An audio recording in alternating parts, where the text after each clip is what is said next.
Breakfast বা ডিনারে আমরা রুটি পরোটা বানিয়ে খাই, তবে এইভাবে একবার দারুণ স্বাদের দুধ পরোটা বাড়িতে বানিয়ে দেখতে পারেন।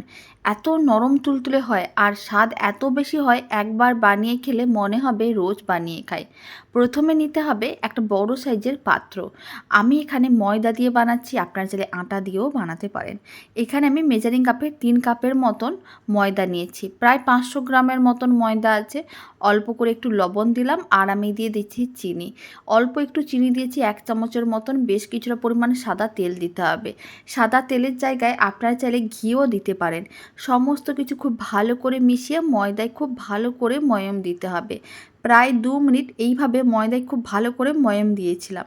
এবার অল্প অল্প জল দিয়ে ডো রেডি করে নিতে হবে। আমি এখানে হালকা উষ্ণ গরম জল দিয়ে ডোটা রেডি করছি। এতে পরোটাগুলো অনেক বেশি নরম তুলতুলে হবে, খেতে খুব ভালো লাগবে।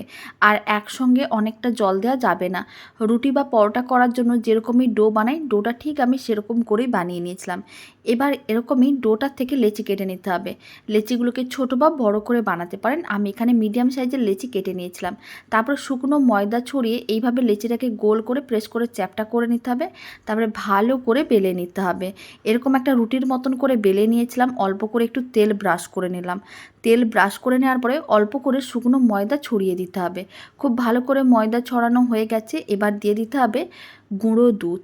এখানে আমি 2 চামচের মতন গুঁড়ো দুধ দিয়ে দেবো। তারপরে খুব ভালো করে এইভাবে মাঝখানে ছড়িয়ে দিতে হবে।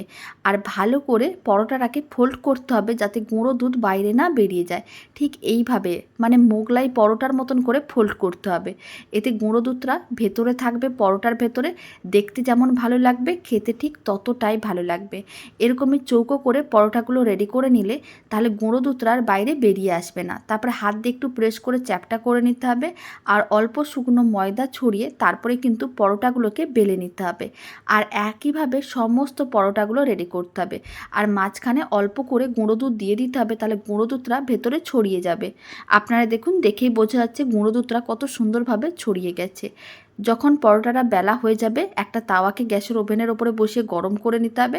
তারপরে পরোটাটা দিয়ে উল্টে পাল্টে প্রথমে শুকনো খোলায় একটু ভেজে নিতে হবে। তারপরে কিন্তু যখন শুকনো খোলায় একটু ভাজা হয়ে আসবে, অল্প অল্প তেল ব্রাশ করে দিতে হবে। আর উল্টে পাল্টে ঠিক এরকমই হালকা লাল করে ভেজে নিলেই দারুণ স্বাদের নরম তুলতুলে দুধ পরোটা একেবারেই রেডি। বাড়িতে বানিয়ে দেখবেন, খেতে এত ভালো হয় রোজ বানাতে মন চাইবে। ছোট থেকে বড় যে কেউ খুবই পছন্দ করবে। আর এই পরোটা আপনাদের কেমন লাগলো কমেন্ট বক্সে জানাতে একেবারেই ভুলবেন না।